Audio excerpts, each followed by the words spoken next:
the thing. So I'm going to play the video, right? Pay close attention, please. Here comes the video. It is very, very critical. So he has said it before. I know he has said it before, but I just want all of you to pay attention to the video now. Conclusion is there is no middle ground.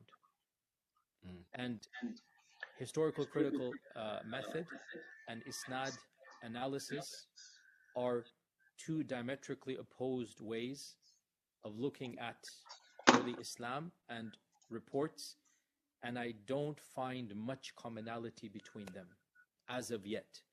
Obviously in small areas here, but overall two diametrically opposed epistemologies. That having been said, therefore, one will have to navigate the religious side of things if you are a believing Sunni, Hadith believer, in a different epistemology. And when you are arguing in the academic world, you'll have to use a different epistemology.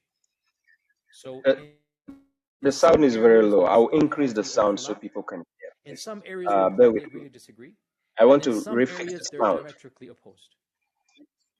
This is my preliminary analysis, and I would love to be proven wrong. And I would love for somebody to come and say, no, you are absolutely incorrect, and we can prove hadith via the historical critical method, and this is how we do it. And I would literally thank that person and be the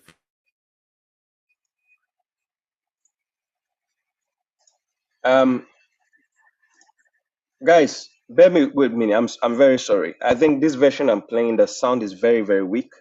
So I'm resetting the video so that I can put up with a much better sound, right? The sound is very weak. So let me reset it up and put it with much better sound. Yeah.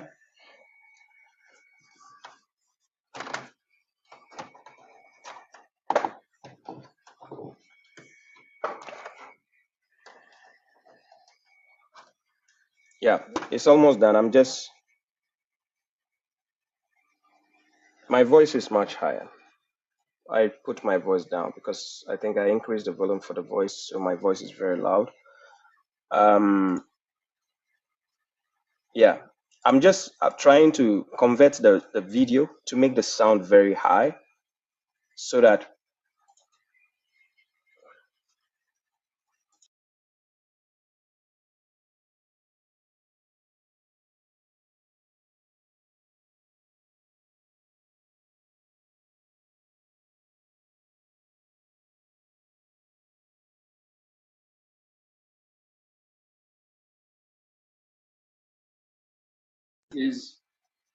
there is no middle ground. And historical critical method and isnad analysis are two diametrically opposed ways of looking at early Islam and reports, and I don't find much commonality between them as of yet. Obviously in small areas here, but overall two diametrically opposed epistemologies. That having been said, therefore, just a second.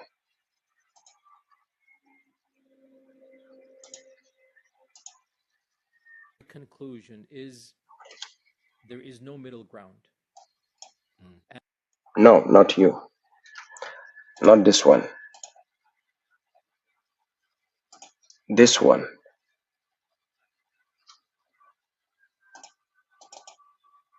Yes, this one. Conclusion is there is no middle ground. And historical critical method and isnad analysis are two diametrically opposed ways of looking at early Islam and reports, and I don't find much commonality between them as of yet. Obviously in small areas here, but overall two diametrically opposed epistemologies. That having been said, therefore, one will have to navigate the religious side of things if you are a believing Sunni, Hadith believer, in a different epistemology. And when you are arguing in the academic world, you'll have to use a different epistemology. So in some areas, there's good, healthy overlap. In some areas, we'll politely agree to disagree. And in some areas, they're diametrically opposed. This is my preliminary analysis, and I would love to be proven wrong. And I would love for somebody to come and say, no, you are absolutely incorrect, and we can prove hadith via the historical critical method, and this is how we do it. And I would literally thank that person and be the first to buy the book and love to see it. As of yet, though, I'm a little bit pessimistic, and I don't see there to be much of a commonality. So we're going to have to simply say, if you believe in the, that the sunnah has been preserved by the hadith, you're going to have to follow a certain epistemology, a certain paradigm. And if you are, like, as you're aware, and you're an academic channel, right? You're well aware, nobody in the academy affirms the Muslim Sunni science of hadith. Nobody. It is considered to be completely discredited. I'm just being factual. I'm describing. I'm not saying which one is right or wrong. I'm just saying the max you'll get, like Harold Motsky and others are going to say, well, we can say that some hadith definitely go back to some tabi'un. Mm-hmm. That's like the max you can say. Yeah. As for definitively stating that the hadith go back to the Prophet sallallahu alaihi wasallam, at this stage of my life, I will have to say, this is what I say as a believer, not as an academic. At this stage. And if somebody proves me wrong, then I would love to come across that and say, no, we can prove academically. Because here's the point. We can academically prove, by and large, that the Prophet ﷺ preached the Quran, the words that we have today. The Uthmanic Mus'haf, that's like a solid given, right? The wordings of the Quran, by and large, we can academically, of course, believers, we say that from Allah subhanahu wa ta'ala. But the academy has pretty much proven scientifically, through the historical critical method, that there's an Uthmanic Mus'haf. Yeah. That much is beyond reasonable doubt. And the fact that there's an Uthmanic Mus'haf, we're talking about senior companions all being alive, right? So by and large, the normative interpretation of the modern academy is that what the Quran claims to be, the wordings of the Quran, the preaching of the Quran, the teaching of the Quran, the Prophet ﷺ said them. This is the mainstream, and we can prove this. As of yet, I don't think we can do that to the hadith literature. And we're just going to have to understand these are two different epistemologies. So when I become Sheikh Yasir and I go and preach and teach, I will quote Sahih Bukhari and I will quote Sahih Muslim and I will say قال الله قال رسوله صلى الله عليه وسلم, and that's the preacher. And I understand in the academy I cannot quote Bukhari and this will be what the Prophet ﷺ said. I understand this, so I'm just going to have to use a different, epistemology. Does that answer your question? I don't know. Definitely. Yeah.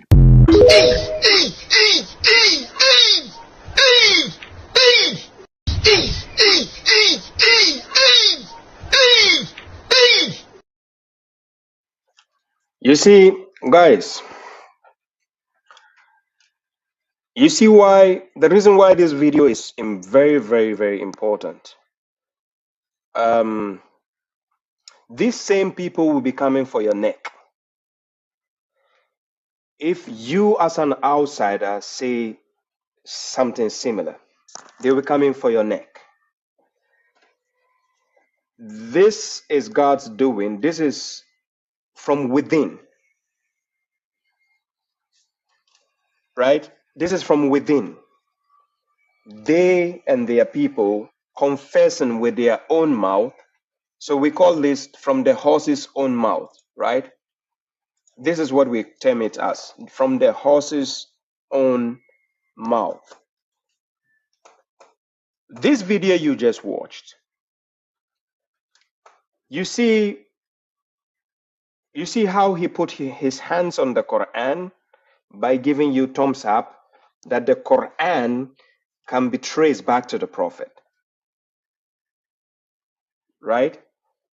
Somebody says double sound. How is it double sound? Is it double sound here?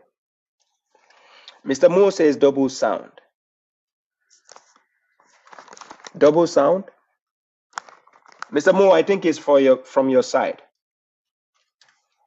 Mr. Mo, it's either you listening to me from another source differently, but it's not a double sound because I have a phone here. I can listen to what I'm saying at the same time. It's not a double sound. No. So it's you. So sound is good. Yes, Abida. Sound is good on Facebook, YouTube, TikTok, Kid Custom, Jello One, Boosie say all of them says there's no issue. So please check on your side, right? Okay. The reason why I played that video is to show you that um, the biggest issue we have at hand between us and the mushriks, the sectarians, is they keep placing emphasis that the hadith is also another revelation coming from God. Of course, they do differ on this. Some of them will tell you, oh, hadith is not a revelation, but they will put an emphasis by trying to shackle it to your neck. Just today, before I came to the live section, I was on a phone call with some of my brothers from Ghana, right? When I say brothers, it means just friends, but older than me, right? And I was on them. We were doing a 4-way call, conference call. One of them happens to be a Sunni so-called cleric or scholar. And he said he wants to prove me wrong. I swear to God, we had 2 hours conversation and he couldn't come up with anything. He just kept saying, if you follow the Quran alone without the hadith, we don't consider you a Muslim. And I say, who doesn't consider me a Muslim? Who? Is it God? Is it his prophet? Or is it your scholars? If it's your scholars, I don't give a damn. By the way, who are your scholars? Who? So if your scholars don't consider Baba Shuaib a Muslim, I don't give a damn. Islam does not belong to them. Islam belongs to God. So are you saying God doesn't consider me a Muslim? Okay, prove it in the book of God. He couldn't prove it. He just keeps saying, Atiwullah wa atiwu Rasul. Atiwullah wa atiwu Rasul. I said, dude, I believe in God and I believe in the Rasul. I obey God and I obey the Rasul. What is your issue? I ask him. He says, but you don't want to agree with the hadith. And I say, prove to me from the book of God where God asks you to follow books after. Listen, not before. To follow books after the Quran, because your garbage books came after the Quran. So prove to me where it is. He couldn't prove. Then he said, but you have to follow the Sunnah of the Prophet. And I said, okay, hypothetically, let's assume I believe what you're saying. Hypothetically, I have to follow the Sunnah of the Prophet, right? I asked him, is it not the Sunnah of the Prophet that he married a 6-year-old girl? Now he's confused. He said, but some of the hadiths, they differ. Some say it's not 6, some says it's 9, some says it's 12, some says, and I said, which one is it? He couldn't tell. And I said, okay, if you guys claim Prophet married a 6-year-old girl, let's hypothetically say 6 years old, because he doesn't want to stipulate on one. So I said, okay, since that is his sunnah, I expect every Sunni in this world to marry a 6-year-old girl. The guy was quiet. He's like, okay, can I ask you a question? If you pray, do you do Qabli and Badi? By the way, when the Sunni says Qabli and Badi, it means before and after, meaning in their salat. When they are praying, Alhamdulillah, Rabbil Alameen, Ar-Rahman, Ar-Rahim, they go down, ruku, they go sujud. Sometimes they forget. Hey, have I done twice or is it 3 times? Or so do I need to do Kabali or do I need to do? This is how they confuse themselves with the garbage books from the Hadith. So I told him, if I don't find these things in the book of God, I have no business with that nonsense. Then this guy says, you see why we say you are rejecting the prophet? And I said, how, these bozos, how do their brains work? How am I rejecting the prophet? It is a book you are trying to attribute to the man, this honorable man. You are trying to attach these garbage books to him. It is the garbage books I reject. Sahih Bukhari, Imam Bukhari never met the Prophet. Imam Muslim never met the Prophet. Jamia Tirmidhi and so on, they never met the Prophet. So it is these garbage books I'm rejecting. So I asked this dude, how many books did the Prophet follow? He said 1. How many books did the Prophet deliver? He said 1. Which is the book? He says Quran. And I said, okay, if my role model followed only the Quran, why do I need to follow any other book? My role model followed only the Quran. Give me a reason why I should follow other books that my role model never followed. So I kept telling him that there is no verse in the Quran where God says, Atiwullah wa atiwun nabi. I swear to God, such a verse doesn't exist in the Quran. Where God says, obey God and obey the prophet. You will never find such a verse. Then out of their foolishness, then he will tell me, but who is the messenger? Who is it? And I said, Muhammad is the messenger. Then he's like, yeah, I know Muhammad, but is he not a prophet? And I said, did I reject him as a prophet? I never said he's not a prophet. Did I say that? They keep going. Look, if you're talking to Hadith followers, it's like you're talking to your child and they know that the child knows he has done something wrong. Then he will tell you yes, and he'll tell you no, yes, no, yes, no. That is how Hadith followers sound. So the idea is, I told him, whatever you say, prove to me from the book of God. Because when I make a clear statement, because remember, we had 2 witnesses in the phone call, and I have it recorded even. I told him I'm recording, so I have it recorded. So one problem they have is, when I make a statement, I prove it using the words of God. Then I told him, وَيُحِقُّ اللَّهُ الْحَقَّ بِكَلِمَاتِهِ وَلَوْ كَرِهَ الْمُجْرِمُونَ. God says he will enforce the truth with his words, even if the criminals dislike it. Chapter 10, verse 82. Yes. So if God is the one to enforce the truth with his words, remember, he said his words, not the mushrik's words, not their scholars, not even the prophet's words. He will enforce the truth with his words. The Quran, is it for the prophet or is it for God? It's for God, right? So God is going to enforce the truth. When I quote verses clearly and I pinpoint the answers to the guy in the Quran, he said, you see, you are giving me your own opinion. You are giving me your own interpretation. You are doing falsafa. We are doing sort of. And so I said, my guy, all I need you to do is prove me wrong. Then he will say, Atiwu Allah wa Atiwu Rasul. That is the verse he keep quoting. Atiwu Allah wa Atiwu Rasul. Then he will say, وَمَا أَتَاكُمُ الرَّسُولُ فَخُذُوهُ وَمَا نَهَاكُمْ عَنْهُ فَانْتَهُوا. Then I say, can you finish the context? Give me the context. Then he says, whatever the prophet gives. I say, oh my God. Where in that verse, chapter 59, verse 7, where does he say prophet in that verse? Where? Where is the word Nabi? Can you find the word Nabi in chapter 59, verse 7?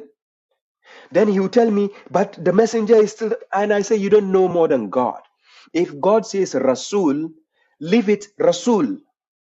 God would have chosen to say prophet if he wanted to. Salam alaikum al-Mahmud. So if God says Rasul, allow God to be the one explaining his words to us. But you see, he brought somebody brought him as his scholar to represent him. The guy who brought him as a scholar, he ran away. Because I was embarrassing this guy on the phone call. This guy says whatever the prophet says in his life is based on inspiration. Then I asked him, if the prophet says, my wife cooked me fried rice and chicken, is that inspiration? He stood on the line, then he said no.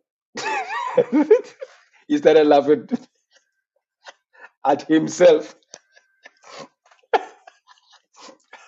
Can you imagine the prophet and his wife in the bedroom?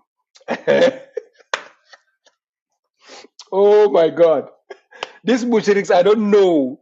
Their brain, I swear, I told him in the phone call, this guy, his brain is from AliExpress and Temu. I told him in the call. I'm not scared of them, right? But in the nicest way, in the friendly way. I told him, your brain is from AliExpress and Temu. What is wrong with your logic?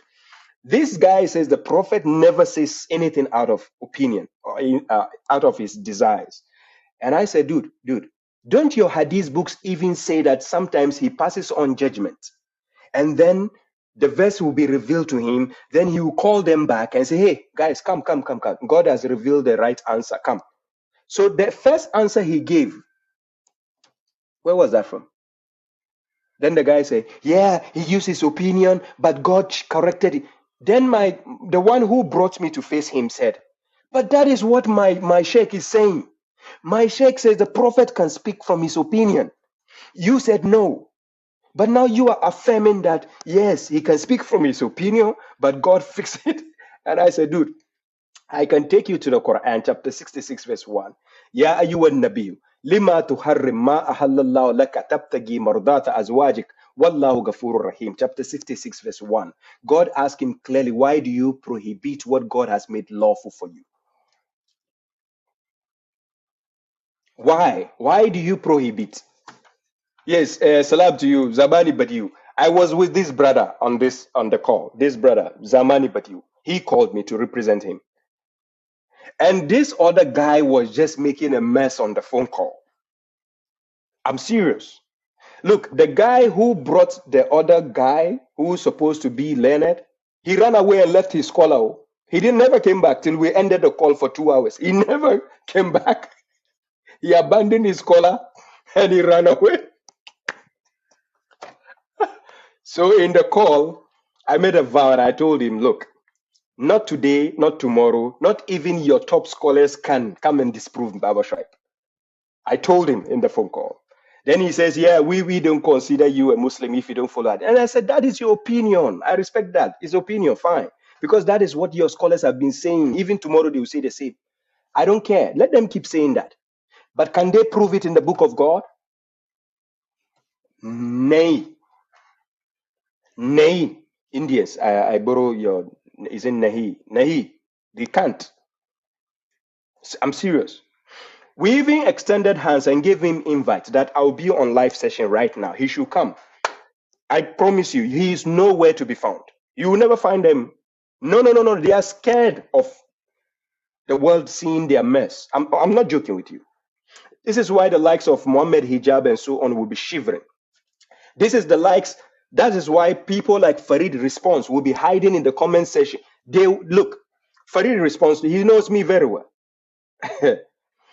This is why they will stay far away, according to them, because the logic we are using, when we present it in front of the bigger audience, is a danger for them.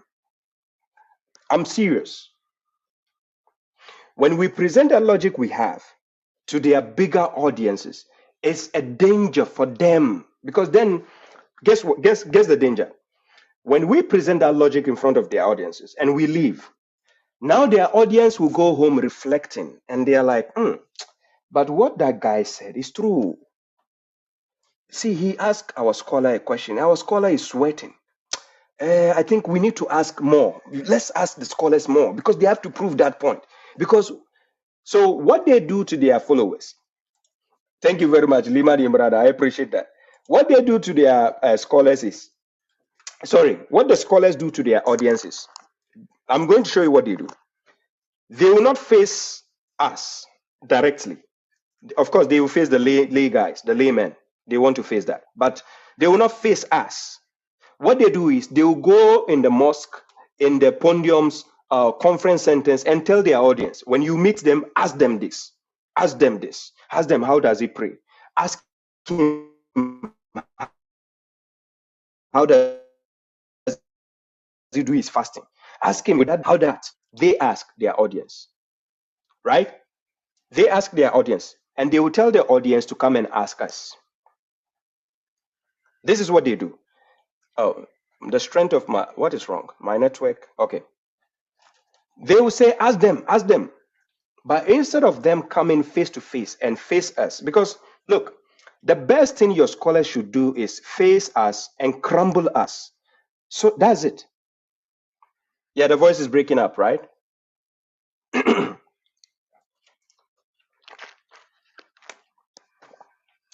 Let me see.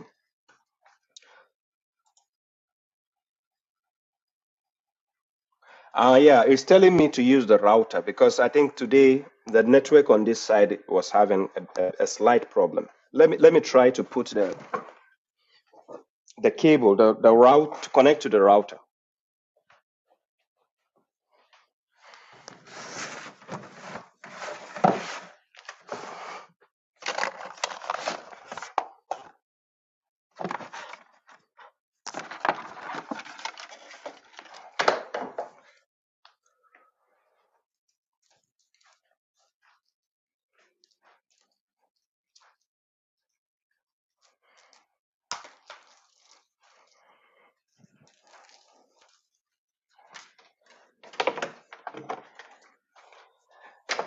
Yeah, bear with me a second. Let me put this. Today, we have really suffered with this.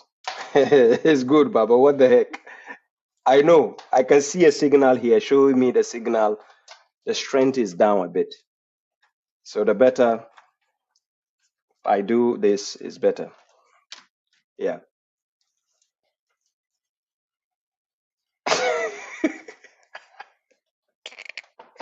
Kid costume. Kid costume is enjoying the program, and then this is already. Yeah, thank you. Thank you for the super chat. I see all those who send this. Let me see. We have Maggie Maggie. Yeah, thank you. I see Sister Ram. Thank you. God bless you. Yeah, MFG. Yeah, I saw your message. Okay, let me see this. Yeah, thank you, Mariam. Thank you for the super chat. Okay, I plug this.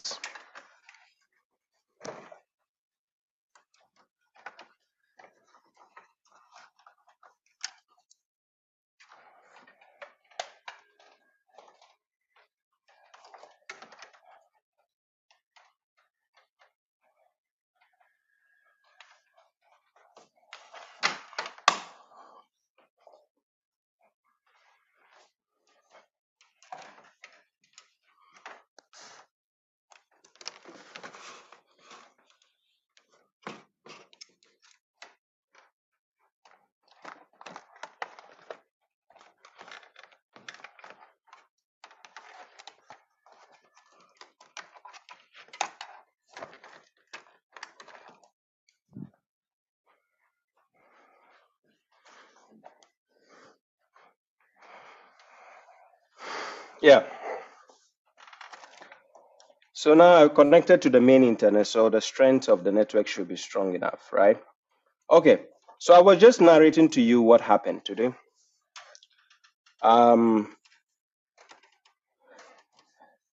Yeah, Mazlan says, wow, Baba and top red to down. Okay. Um, hey, Sister Ram says, I like the sound today. It's like we are sitting with Baba in his living room. Yeah. I think when I use the sound from my head, Bluetooth, it's like it's within. I could feel it in my head, right? So it's good. Everything happens for a reason. So I guess God wanted it to happen this way so I can have the backup. So I think the reason why I already have this option to be using headset, but the reason why I don't like using the headset because of the heat, right? The heat in the ears. Yes. Hey, Zuleika, I see you. Salam. Hanif says, continue, Baba. Okay, let me continue. So when we had the call,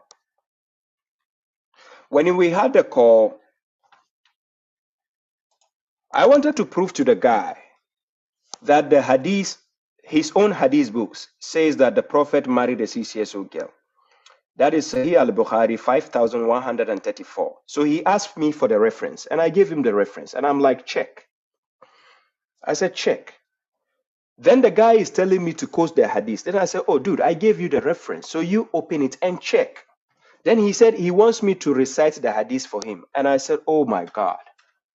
And I said, dude, throughout our conversation, you never recited any hadith. Why should I be the one to recite hadith for you? Why? I gave you a reference number. What you need to do is check on your side. And you didn't. So now you are telling me to recite the hadith for you. So that what? But this is all they've been taught. Because they are just good with the tajweed and tajbush. Tajweed and tajbush. That's all they want. He recited a verse from the Quran, chapter 4, verse 59. Ya ayyuhal lazina amanu, atiwu Allah wa atiwu Rasul, wa ulil amr minkum. Then, fa in tanaza'tum fi shay'in farudduhu ila Allahi wa Rasul.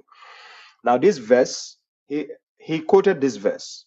Then I said, give me the reference number. It took him a time to give the reference. He gave the reference. He recited it. Then he's telling me to recite the verse when he brought the verse. So I recited it. I told him, recite it first. He recited it, and I recited it after him. When I finished, he couldn't find where I made a mistake. Then he's saying, I should do it again. Psst. I said, brother, you know what? I'm done. let, me, let me go and rest. I'm done. So anyways, let's go back to the video Yasir Qadhi just made. Now, the point I wanted you to pay attention. There are some points I wanted you to pay attention and use it in your argument against the mushriks.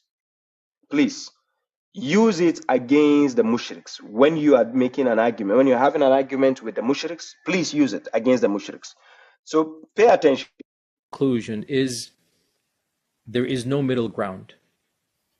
And historical critical method and isnad analysis are two diametrically opposed ways of looking at early Islam and reports, and I don't find much commonality between them.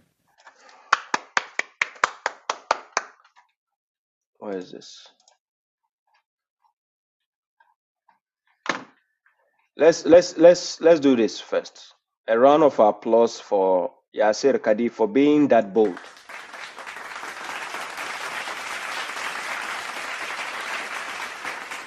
That is a bold statement, by the way. This statement he made is a bold statement, but let's go forward. As of yet. Obviously in small areas here, but overall, two diametrically opposed epistemologies. Thank you. That having been said, therefore, one will have to navigate the religious side of things if you are a believing Sunni, Hadith believer, in a different epistemology. And when you are arguing in the academic world, you'll have to use a different epistemology. So in some areas, there's good, healthy overlap. In some areas, we'll politely agree to disagree. And in some areas, they're diametrically opposed.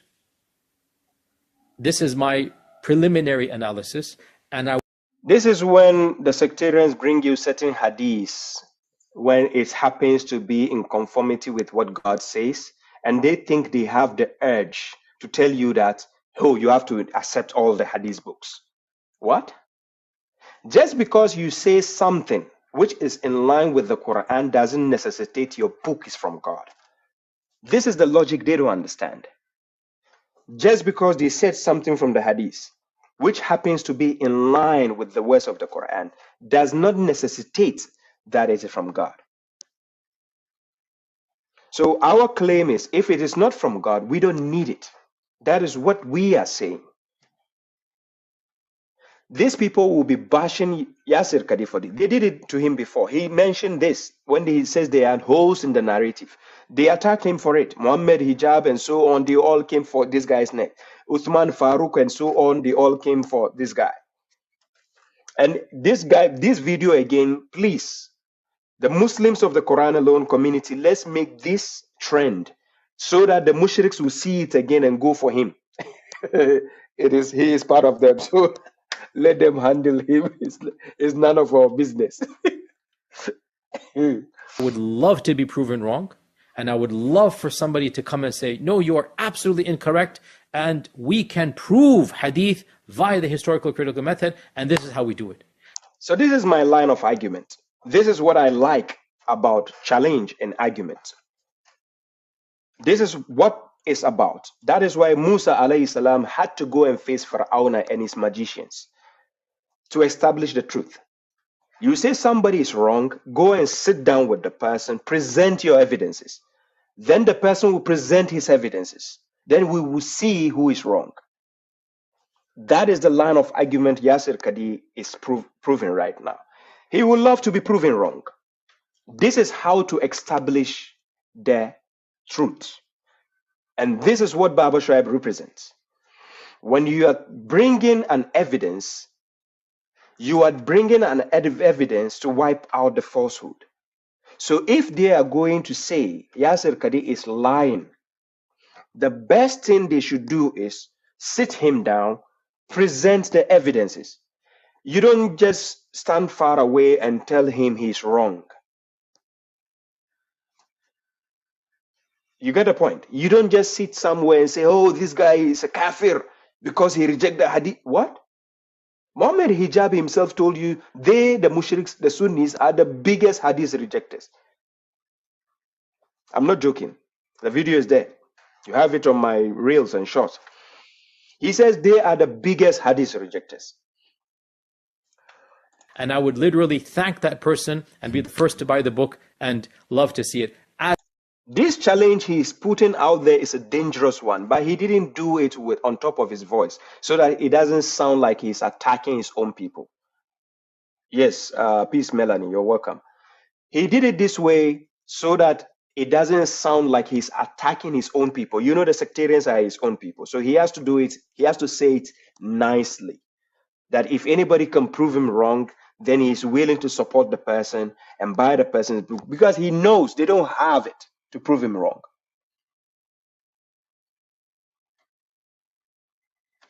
Yeah. He knows his people don't have the evidences to sit him down and prove him wrong. He knows that. So if you check critically, the modern day version of Yasir Qadhi and the modern day version of Numan Ali Khan, I feel like they are sitting on the edge of being sectarians. Yeah, I'm not joking with you.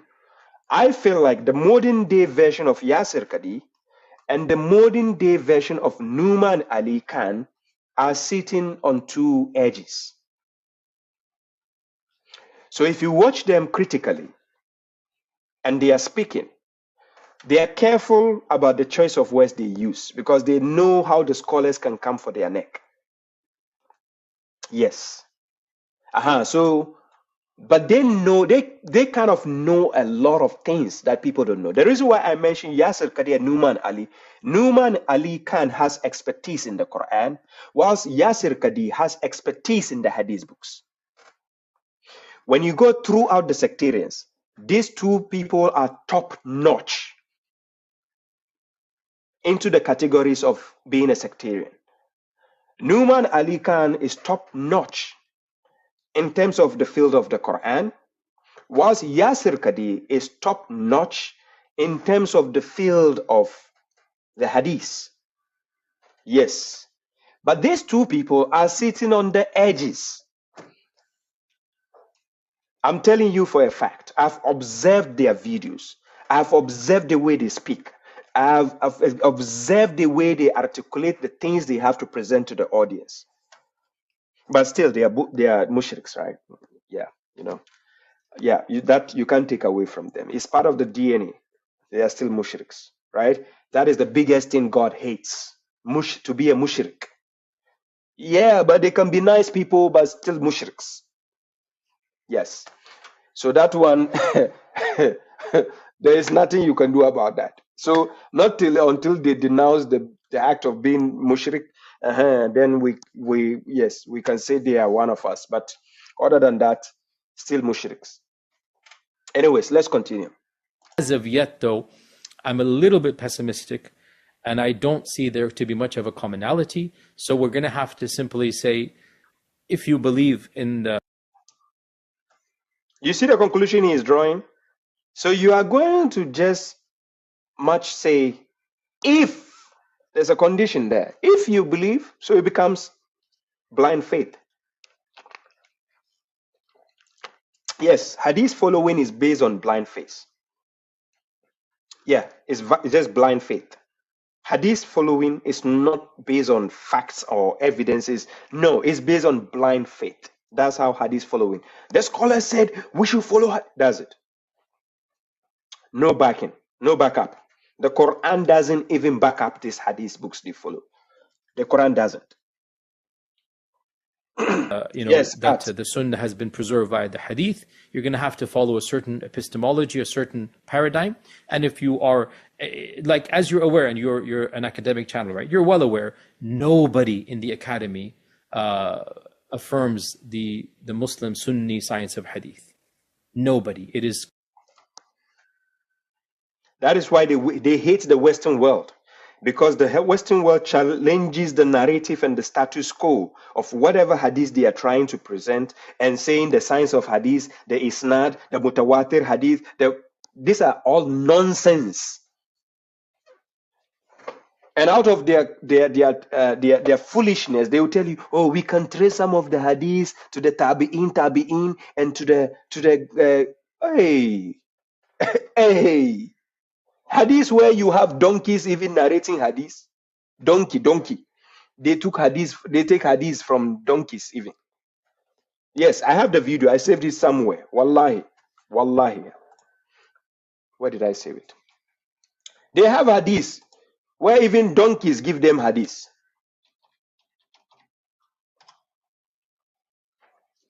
I don't know where I saved it. Wallahi, I'll find the video.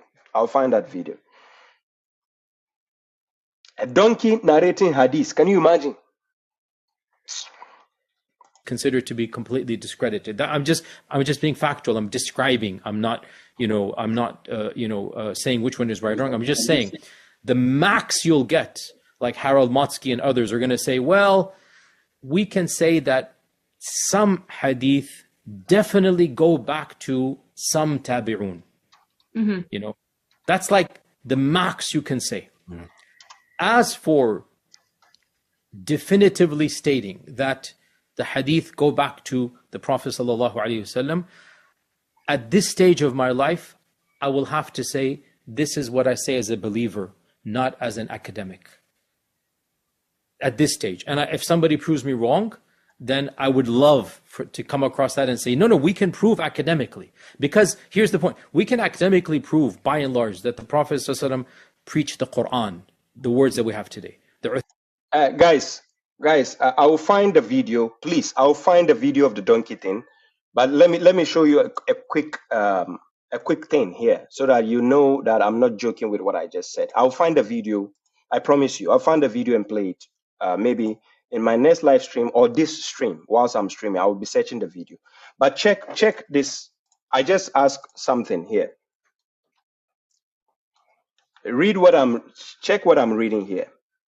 I asked the AI a question. Is there any hadith which talks about the donkey narrating hadith? You see the answer there on the screen? It says, yes, there is a hadith, an account of the sayings and deeds of the Prophet Muhammad that features a donkey who speaks. This hadith, often referred to as the Ya'fur hadith, describes a conversation between the Prophet and a donkey named Yazid bin Shihab, who later becomes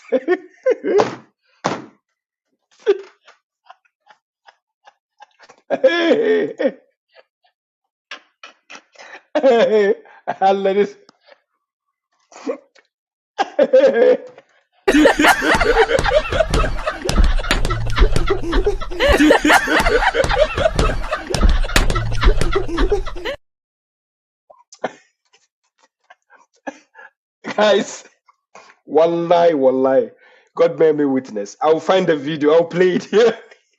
You will see the scholar saying it. A top scholar from the Middle East. He said,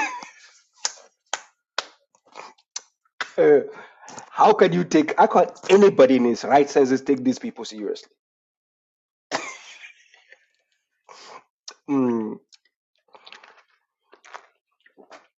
So hadith that they can even have donkey narrating something.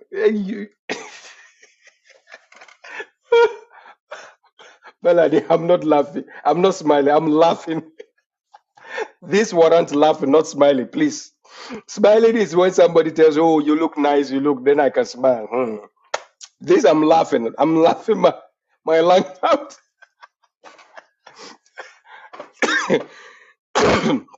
So even the AI is monitoring the foolishness. I'm serious. Look, when I watched the video and I saw the scholar sitting down with, oh my God. I'll find the video. You don't worry. Let's go. That's like a solid given, right? The wordings of the Quran, by and large, we can academically, of course, believers, we say that from Allah subhanahu wa ta'ala. But the academy has pretty much proven scientifically, through the historical critical method, that there's an Uthmanic Mus'haf. Yeah. That much is beyond reasonable doubt. And the fact that there's an Uthmanic Mus'haf, we're talking about senior companions all being alive, right? So by and large, the normative interpretation of the modern academy is that what the Quran claims to be the wordings of the Quran, the preaching of the Quran, the teaching of the Quran, the Prophet ﷺ said them. Do you see the backing up he's doing? He's given the affirmative statement that the Prophet actually delivered the Quran, and that is the Quran. Now check what he's going to say concerning the Hadith. Listen carefully. This is the mainstream, and we can prove this. As of yet, I don't think we can do that to the Hadith literature. Did you hear that? Did you hear the contrast he just drew there? He drew a contrast. By mentioning the Hadith and how it can be traced back to the Prophet, the Quran, how it can be traced back to the Prophet, but when it comes to the Hadith, they can't do the same. It can never be done.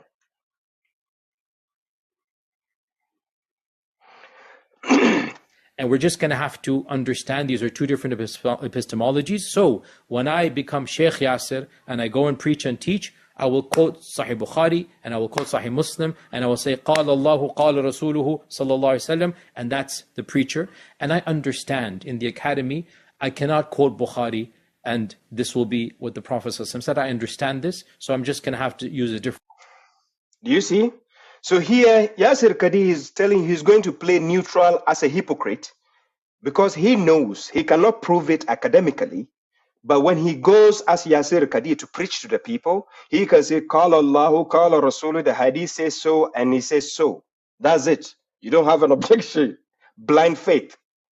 But when it comes to prove it factually, academically, no, it cannot be proven. So what are you selling to the people? Because if academically you can prove the Quran authenticity, you can do that academically. But you cannot do the same with the Hadith. How can you be attributing these garbage books again to the honorable man? So that is the hypocrisy there. That is the hypocrisy.